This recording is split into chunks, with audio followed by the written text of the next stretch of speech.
الحمد لله وحده والصلاة والسلام على من لا نبي بعده. أما بعد، فعن ابن عمر رضي الله عنهما أن رسول الله صلى الله عليه وسلم قال: أمرت أن أقاتل الناس حتى يشهدوا أن لا إله إلا الله وأن محمد رسول الله ويقيموا الصلاة ويؤتوا الزكاة فإذا فعلوا ذلك عصموا مني دماءهم وأموالهم إلا بحق الإسلام وحسابهم على الله. سیدنا ابن عمر رضی اللہ عنہما سے روایت ہے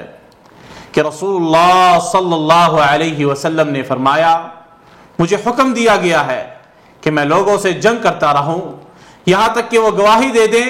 کہ اللہ سبحانہ و تعالیٰ کے سوا کوئی سچا معبود نہیں اور محمد صلی اللہ علیہ وسلم اللہ سبحانہ و تعالیٰ کے رسول ہیں، نماز قائم کریں اور زکوٰۃ دیں۔ جب وہ یہ کام کر لیں تو مجھ سے اپنے خون اور اموال محفوظ کر لیں گے سوائے کسی اسلامی حق کے، اور ان کا حساب اللہ سبحانہ و تعالیٰ کے ذمہ رہے گا۔ اے امت اسلام، رسول اللہ صلی اللہ علیہ وسلم نے اس حدیث مبارک میں یہ حقیقت واضح فرما دی ہے کہ جو شخص توحید و رسالت پر قائم رہے اور نماز قائم کرتا رہے اور زکوٰۃ کا پابند ہو تو شرعی طور پر اس کا خون، اس کا مال محفوظ ہے، اس کے خلاف کسی کو کوئی کارروائی کرنے کی اجازت نہیں۔ اور اسی طرح حضرت انس رضی اللہ عنہ سے روایت ہے، آپ نے فرمایا کہ رسول اللہ صلی اللہ علیہ وسلم نے فرمایا: من صلى صلاتنا واستقبل قبلتنا وأكل ذبيحتنا فذلك المسلم الذي له ذمة الله وذمة رسوله فلا تخفر الله في ذمته۔ جو شخص ہماری طرح نماز پڑھے، ہمارے قبلے کی طرف رخ کرے، ہمارا ذبیحہ کھائے، وہ مسلمان ہے، اسے اللہ تعالیٰ اور اس کے رسول کی پناہ حاصل ہے، لہٰذا اللہ تعالیٰ کی پناہ کے خلاف ورزی نہ کرو۔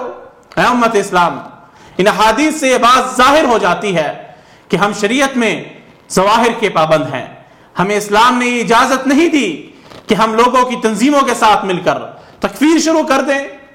بلکہ اسلام میں کچھ قواعد بیان کر دیے گئے ہیں جن کو سمجھنے کے بعد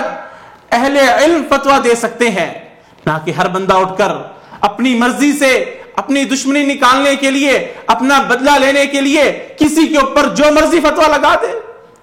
مالک الملک سے دعا ہے کہ اللہ سبحانہ و تعالی ہمیں حق پر قائم رکھے، حق کے ساتھ ہمیشہ رکھے، حق کی جماعت کے ساتھ رکھے۔ وما علینا الا البلاغ المبین۔